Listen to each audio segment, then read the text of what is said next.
So what goes through your mind when you're running? So after a while, I guess in the beginning it's like you need to find your rhythm, but then after a while it's just for me. I have to say I'm not really a runner. I never looked like I never I never had the magic moment. So for me, it's just boring. If I run, it's like, I wish it would be over. So what goes through your mind when getting into the flow and when you start experiencing this magic? Well, it's, I'm super happy that I have, that we have these like incredible phones now that we can take pictures with, because I look for beauty when I run. So, because running is not super easy for me. I mean, like, it's easier than it used to be. I can go out, like if I need to run 5 miles, I'll run 5 miles, but it's, there's always that first mile and a half or 2 or 4 that are, I'm like, why am I doing this again? Oh, my chest hurts, my legs hurt, I'm so sore. Oh, I just want to go back to bed. But then once, and that's your body just working things out and getting you ready for like an incredible experience. And so you don't always have an incredible experience, but when I do, it's like really powerful. But, normally, I get out and after, as I said, after about 1.5 miles, 2 miles, depending on if it's flat or hilly, then I start, I start processing my day or like what I'm going to do, for the rest of the day. I think about a whole bunch of things. And the moment when I'm not thinking about a whole bunch of things is when I have achieved flow. And when I'm not thinking about the fact that I'm moving my body like this, when I'm not thinking about, what I have to do tomorrow, like when I have to buy this plane ticket for that, and I'm just moving my body as it was intended to move. And it's like it's a very sort of meditative period. Again, it doesn't happen every single time because sometimes I'm just so consumed with my day and with the things that I have to do that I just can't let it go. But when I can let it go, like you're like floating on air. And that's not endorphins. That's not, the runner's high. That's not that. It's just a state of flow. And anyone can reach a state of flow in whatever they're doing when they're completely engaged in something that time doesn't exist. Nothing exists but what you're doing. And it's amazing. And then when you come out of it, you're like, oh, whoa. Like I could do this forever. And then like you trip and you fall, you lose concentration. So that's what it is. Like it doesn't happen every single time. But I definitely, after every run, I'm like, wow, like I did that. That's really cool. And I keep talking about this run I did yesterday because it was so fantastic, even though I wasn't feeling well, and I couldn't breathe. But I was like, this is what I am meant to be doing. And it, was hard. I'm super sore because we were like going up a mountain. From it yesterday, but like I had an incredible running partner with me, one of my former students, and and it's just like everything comes back to me, like people are coming back into my life that I care about and that I love, and that are my community, and so like that's running has brought me like this incredible, not only this incredible sense of self and and power and strength, but it has brought me this community that I love so much. Okay, and. I mean, you're running marathons and ultra marathons, and can you talk a little bit about like the psychology of running a marathon and ultra marathon? For me, the way I imagine it is it must be the sequence of death and rebirth in a way, because it just feels like it seems like it's such a horrible thing for me to run that distance. So I mean, there must be a point when you're running, like if you're running 20 kilometers, okay, that's miles or whatever, that's okay, that's a reasonable distance to run. But I think like if you're doing 2 times that or 4 times that or even more, I mean, there must be a point where just the suffering takes over. So what are the stages that you go through and why are you doing that? Well, there's some people that are attracted to suffering, I think. Because I think, and maybe, yes, I am. I mean, if I do ultra marathoning, absolutely. Yeah. Or marathoning, because you learn so much from it. While you're in the actual trenches of suffering, whether it's physical suffering, whether you're in pain or you're sore or your hip hurts or your back hurts, and it's not like, like a serious pain like that, but it's painful. And, you really have to dig deep. And then it becomes a mental thing. So most people can run or walk long distances. And I say obviously not people who are disabled in a way that affects their mobility, but most people are able to do that, and we just don't know. We don't know until we try, until we push ourselves, until we go through that suffering, until we discover that, even though I was suffering, even though I was really dehydrated, I got some water, I got some food, I was able to continue doing that, even though I was in the trenches, even though I had an incredibly low point, where I was like, why am I doing this? This is dumb. I don't understand why I go out there and I'm trying to run 62 miles and it's dark. My headlamp blew out.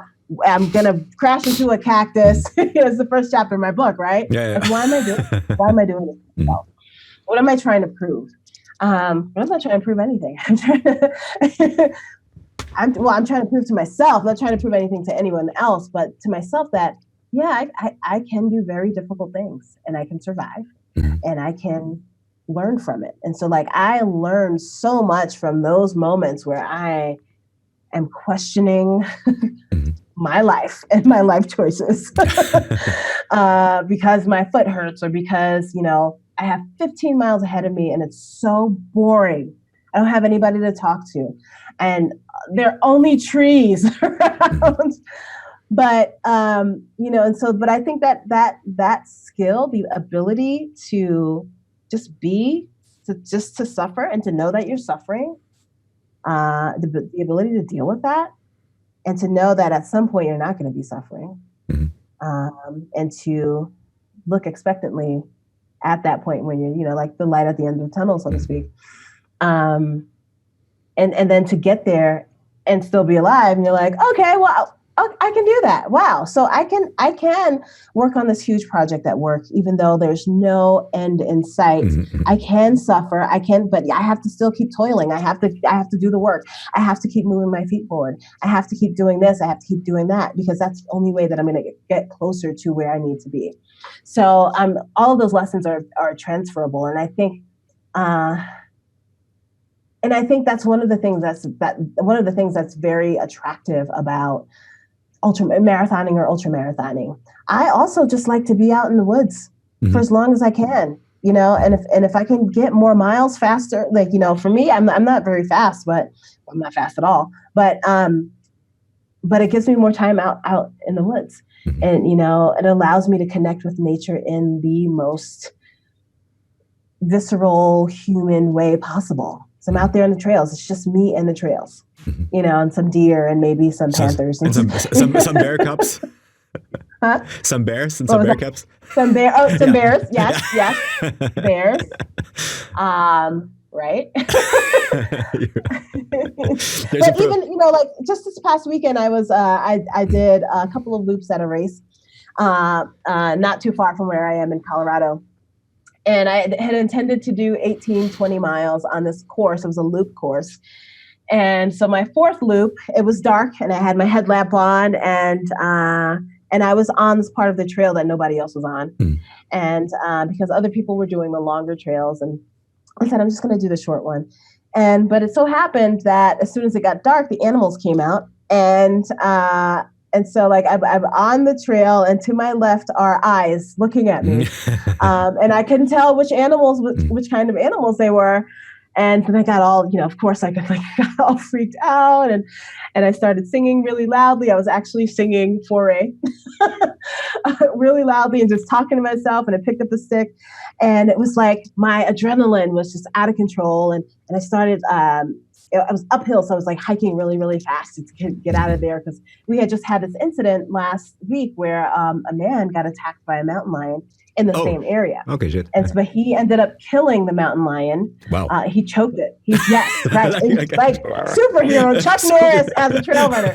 And so and there are all these signs in this park about mountain lions and bears. And it's bears, and they freak me out, but I know that they're not after me. Mountain lions, on the other hand, so I'm thinking maybe that's a mountain lion, maybe there are two mountain lions that are stalking me. Oh my goodness. But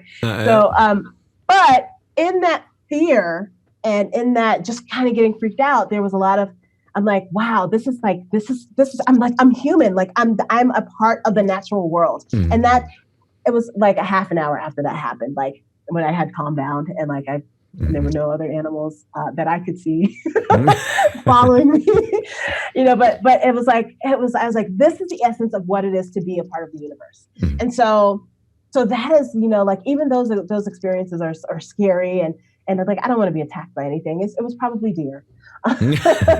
So, but even those things are scary. It also reminds me on a daily basis that, I am a part of this natural world and I'm a very small speck, a nanospeck of the larger universe. And that, it constantly reminds me to be grateful. It reminds me to express gratitude, to be kind to people, because, that's all we got, to take care of our earth. It's all we got. Yeah. Okay.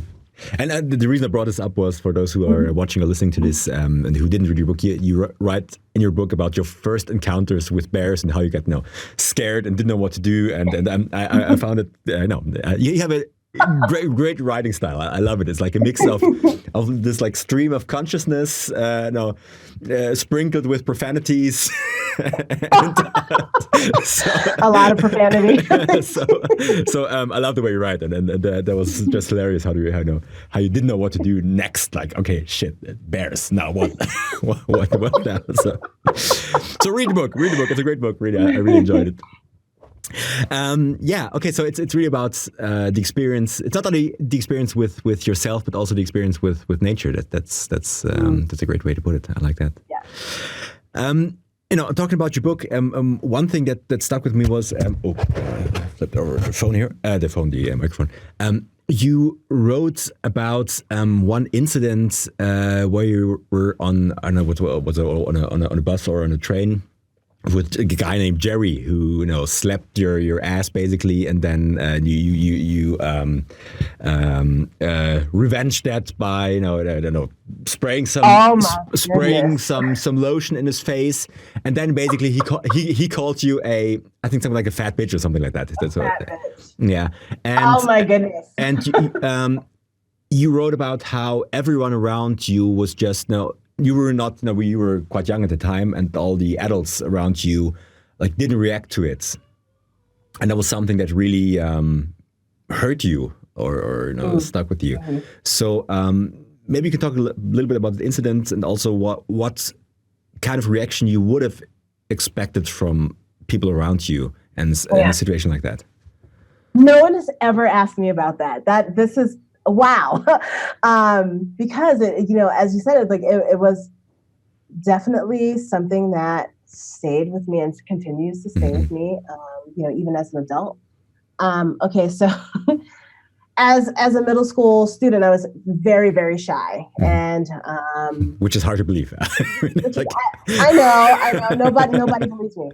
I was very shy. I didn't look people in the eye. I knew I was really smart, so I knew I had that going for me, but I had no social skills whatsoever. And so, so we're a group of kids. We're going home, and these kids are like the upper echelon academically of kids at the school. And so we're traveling together, and I always traveled with them, kind of on the periphery, not in their group, but because I didn't want to be alone. And so I'd watch them all the time. Sometimes I'd be included. Most times I won't. Most of the times I was not included. And so anyway, we had this day that was called National Butt Day, that they made up. It wasn't a national thing. And so what you were supposed to do was to go around slapping people's butts as hard as you could. And it was funny. For a lot of people, it was funny, but you really only did it to people within your social circle. Mm-hmm. And I didn't have a lot of people. There were 2 or 3 of me, and we were super nerdy. And so it lasted the entire day. So we're on the train, everyone's going home. And so this guy, Jerry, that's not his real name, comes up to me and just slaps me as hard as he could. And it was really painful.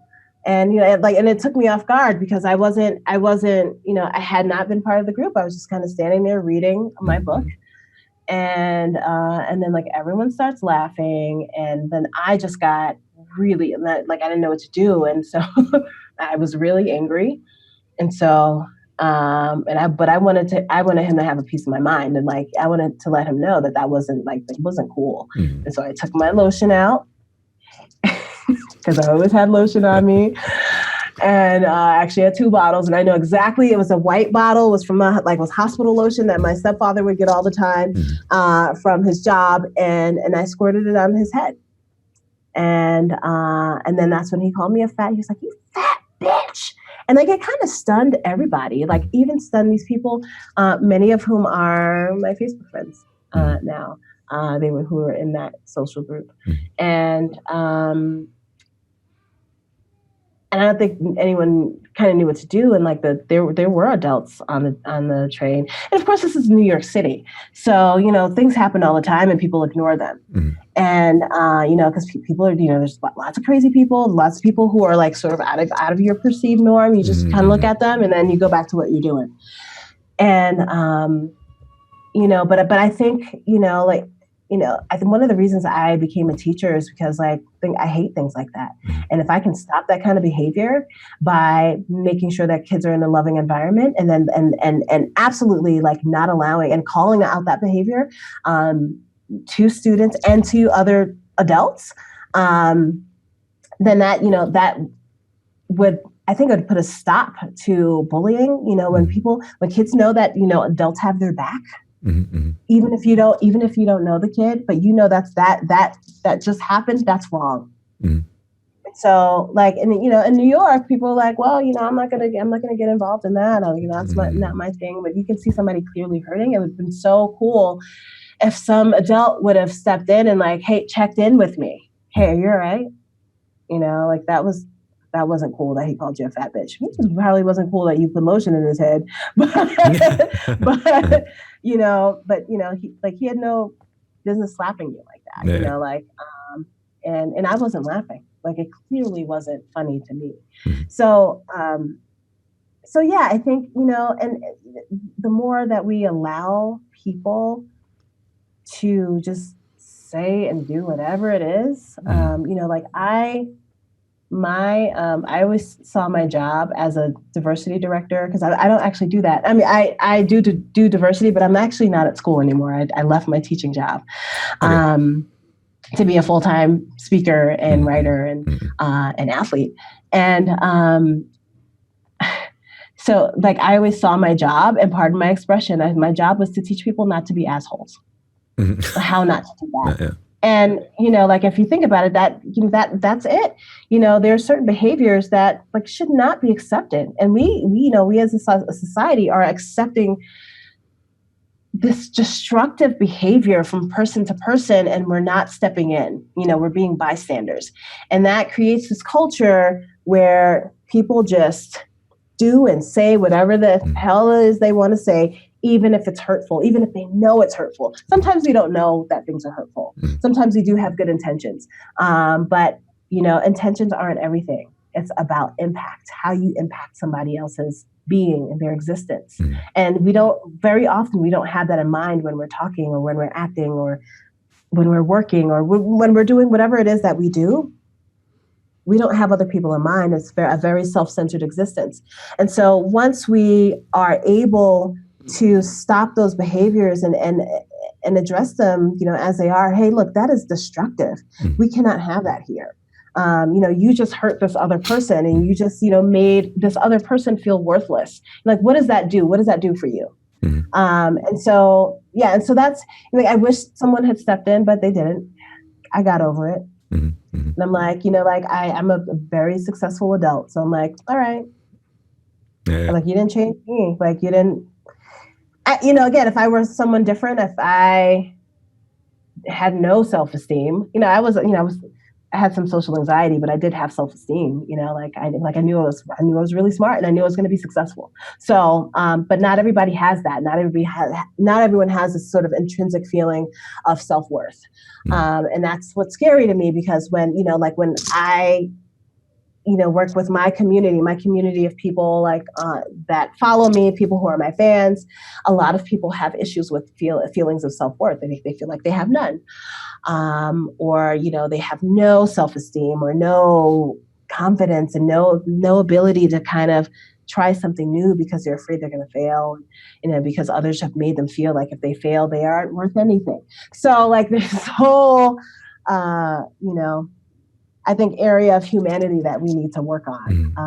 And we do need to step in when people are ugly to each other. Absolutely. And I've talked to a few people now who eventually became very successful in whatever it is they do, but they all had similar experiences with being bullied as growing young adults or as a child. And in a way, they all say the same. It's what you need in a situation where you're being bullied or where you're being abused is to be able to, or let's say, have the feeling that you can connect to someone. It doesn't need to be a lot. It's just knowing that someone is there for you. That's all. It's not about theatrically reaching out to someone. It's really just about knowing that someone is there, and by accepting these behaviors and not calling them out. That's we're creating a environment where this becomes okay all of a sudden, and that I think is the big issue here. So absolutely.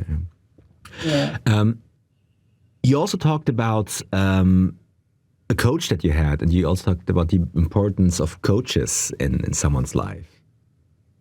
Yeah. So, and back when, 30 years ago, oh my goodness, I don't believe it was that long ago, 30 years ago when I tried out for my field hockey team in high school, it was a new high school. It was a boarding school, so I was away from home. First day of practice, my mom's looking at me because she doesn't want to leave me. All the other parents are gone. My mom's still there. And, so I'm trying out this new sport on grass, and it was a hot August day or a hot September day. And I have to run 5 or 6 loops of the field hockey field. And I never, ever run that much in my life in one try. And it was really hard, really difficult. And I was like, what am I doing? What did I sign up for? I can't do this. I'm not cut out for sports. And, but I did it. And then we had to do a timed mile after that. And then we had 2.5 hours of practice, and where we were running up and down. And again, like for someone who like grew up in Brooklyn, New York City, running up and down the block, we were very active, but not in that way. It was always like short bursts of running. And so like I had to do all the sustained running, and then, I have a stick, a ball, a mouth guard, shin guards, and clothes that weren't appropriate for being, outside on a hot September day. And part of me loved it. I loved it. I loved that it was so different. And I'm like, wow, I never thought I could do this.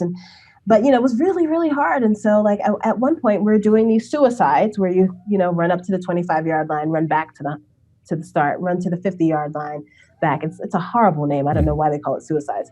But you run up to the 75-yard line, you come back. You run to the 100. I didn't know why it's called like this. So. Well, I mean, I know why it's called that, but they should change the name. Yeah. And so. We had to do 2 of those, and I'm like, we just ran all this, and I can't, and I think we had to do it with a stick and a ball, in field hockey, and I'm going up, and like everyone's like almost finished. I'm like at the 50-yard line, or at the 75-yard line, and everyone's almost finished with their 100 sprints, and I'm like. I was clearly struggling. It was me and this other girl that were struggling, because we were both girls from the city. We had never had to run this much. And so the coach comes up to me. I think she's going to berate me or, say, like, you got to do better or whatever. She says, this is hard, right? And I said, yeah, I just nodded because I couldn't talk. And she's like, you know what, but you're doing it. You're working, you're doing the work. And that means that you want to be out here. So keep up the good work. And I'm like, what? Holy crap! If everybody had an experience like that, and I totally expected her to say, well, I don't know if you can be on the team, like whatever. And, there definitely are appropriate circumstances for that. But, she just said that, and like that changed my world. Oh my God, like, okay, she's not going to yell at me. Clearly I'm slow. Clearly, like this is really hard for me. But she saw me trying and she said, you know what? Keep going. Good job. Mm-hmm. And that was it. And that sold me. I was like, I really wanted to be on that team. That one woman, Dot Harrop. Mm-hmm. And I saw her for the first time in 30 years last year, about a year ago. Wow, amazing. And I told her, she had no idea that that I had been this, I'd become, what I am today. She had no idea. And so she's learning all of this. She's like, wow, oh my goodness. And I was like, you're in my book, because I was like, you're the one who, by your simple act of saying, hey, this is hard, but you're out here, mm-hmm. which means you want to do this, you want to be out here. Good job. I said, that changed my life. Mm-hmm. And that's why I'm a runner today. Mm-hmm. Because after that practice, I said, holy crap, I have got to learn how to run, because this sport is all running. You're running up and down the field for 2 hours, 3 hours. And so I got to learn how to run. And so the next day I went out and I did those 5 laps of the field. And it hurt. It wasn't fun. It hurt. And I was like, well, I got to get better. And so, but afterwards I was like, oh, okay. Like, because when you are sore and you do some exercise, you're a little bit less. So I'm like, okay, I feel a little bit better. And I did that a couple of times a week. And I would see her, Dot Harrop, Coach Harrop, I'd see her out there running after practice or in the morning. And I was like, I want to be like her. Like, I want to be able to just kind of pounce up and down the hill. I still can't pounce up and down the hill, but I want to do that. Mm-hmm. And so that was it. That was like, that planted that seed. Okay. Yeah. And so and as you said, like I don't think everyone needs a coach, but it's definitely, when you have a coach like that, it helps to have someone at the right moment in your life to give you that little nudge in the right direction. Absolutely, absolutely. My coach now, Mike Errett, and we've only known each other for a year, but he's also changed my life a little bit, because when we started coaching together for Boston Marathon, the first week of our training together, he gave me a really easy schedule. I'm like, well, who's this guy I think I am? I can do more than this. Like, does he think I can't do this? And then, so I did it. And so the next week, like, he ramped it up. I mean, and then I freaked out. I was like, who does he think I am? I can't do this. This is too many miles. What does he think? Is he trying to make me lose weight? Is he trying to change me? And then I did it. And then he said, well, so how did it go? I was like, well, I did it. He said, well, I knew you could. And like, there you are. Okay. Yeah. So there's always the capacity for more in all of us. We just need to bring it out. Sometimes you need a little push. Sometimes you need a little, somebody to kind of tell you what you already knew, but you didn't believe it, so. Okay. Speaking about life-changing experiences, you had one experience in your life where a doctor told you that, Mirna, you got to change something. You need to do something here because you're killing yourself, basically.